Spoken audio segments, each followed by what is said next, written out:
Hello everyone, good morning, welcome back to my channel. Last video में हमने digestion, respiration और excretion के chapter के जो इम्पोर्टेंट टॉपिक्स थे वो किए थे, जो आपके हर साल एचपी टेट मेडिकल में पूछे जाते हैं।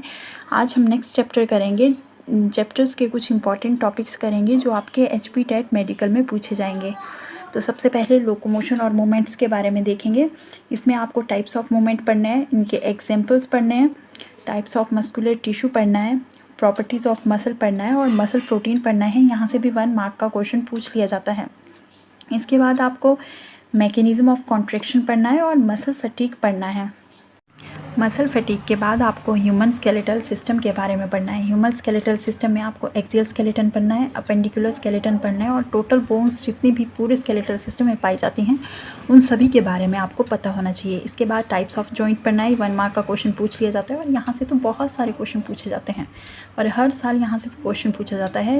ये स्केलेटल सिस्टम से और जो जॉइंट से वहाँ से 1 नंबर का क्वेश्चन पूछ लिया जाता है।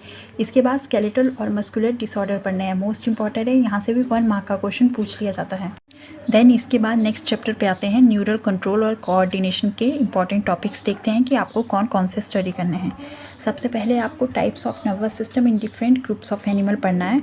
ये 1 मार्क का क्वेश्चन यहाँ से पूछ लिया जाता है। देन आपको टाइप्स ऑफ नर्वस सिस्टम पढ़ना है, ह्यूमन न्यूरल सिस्टम पढ़ना है। इसमें आपको neuron as a structural and function unit of nervous system पढ़ना है, मोस्ट इंपॉर्टेंट, 1 मार्क का क्वेश्चन पूछ लिया जाता है। इसके बाद आपको generation and conduction of nerve impulse पढ़ना है, टाइप्स ऑफ मैटर पढ़ना है, वाइट मैटर और ग्रे मैटर जो सेंट्रल नर्वस सिस्टम में आता है वो पढ़ना है। इसके बाद ह्यूमन ब्रेन पढ़ना है। ह्यूमन ब्रेन में fore brain, mid brain, hind brain पढ़ना है और इनके जितने भी पार्ट्स हैं उनके आपको फंक्शंस पता होने चाहिए। फंक्शन से भी बहुत क्वेश्चन पूछ लिए जाते हैं। देन ह्यूमन ब्रेन के बाद आपको स्पाइनल कॉर्ड पढ़ना है, क्रेनियल नर्व्स पढ़ना है, स्पाइनल नर्व्स पढ़ना है। इनके नंबर्स आपको याद होने चाहिए। नंबर्स में से भी 1 मार्क का क्वेश्चन हर बार पूछा जाता है और हर टेस्ट एग्जाम में यहाँ से क्वेश्चन पूछा जाता है। इसके बाद रिफ्लेक्स एक्शंस पढ़ना है। एग्जाम्पल आपको रिफ्लेक्स एक्शन और रिफ्लेक्स एक्शंस के एग्जाम्पल्स याद होने चाहिए। यहाँ से भी 1 मार्क का क्वेश्चन पूछ लिया जाता है। इसके बाद अब ह्यूमन फिजियोलॉजी के लास्ट चैप्टर पर आ जाते हैं, केमिकल कोऑर्डिनेशन और इंटीग्रेशन में। इसमें से आपको कौन कौन से इंपॉर्टेंट टॉपिक्स पढ़ने हैं। सबसे पहले आपको एंडोक्राइन ग्लैंड्स और हार्मोन्स के बारे में पढ़ना है।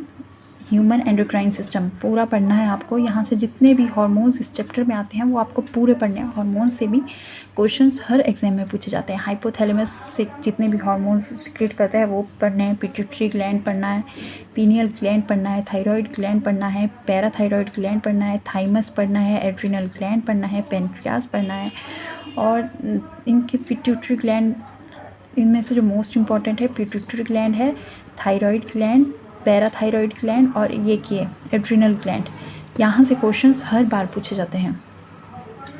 इसके बाद टेस्टिस आ जाता है, ओवरी आता है। वो अपने ह्यूमन रिप्रोडक्टिव सिस्टम वाला जो पार्ट है उसमें आपने पढ़ा होगा। उसमें जितने भी हार्मोन्स हैं वो भी आपको पता होने चाहिए। अगर आप ह्यूमन फिजियोलॉजी के जो टॉपिक्स मैंने आपको बताए हैं आप वो टॉपिक्स कर लेते हो तो आपका एचपी टेट अच्छे से क्लियर हो जाएगा। एटलीस्ट 90 मार्क्स तो आपको आ जाएंगे। Thank you for watching. अगर आप और भी यूनिट्स के ऐसे टॉपिक्स जानना चाहते हो जहाँ से एचपी टेट में आपसे एचपी टेट में क्वेश्चंस पूछे जाते हैं तो आप मेरे चैनल को लाइक और सब्सक्राइब ज़रूर करें।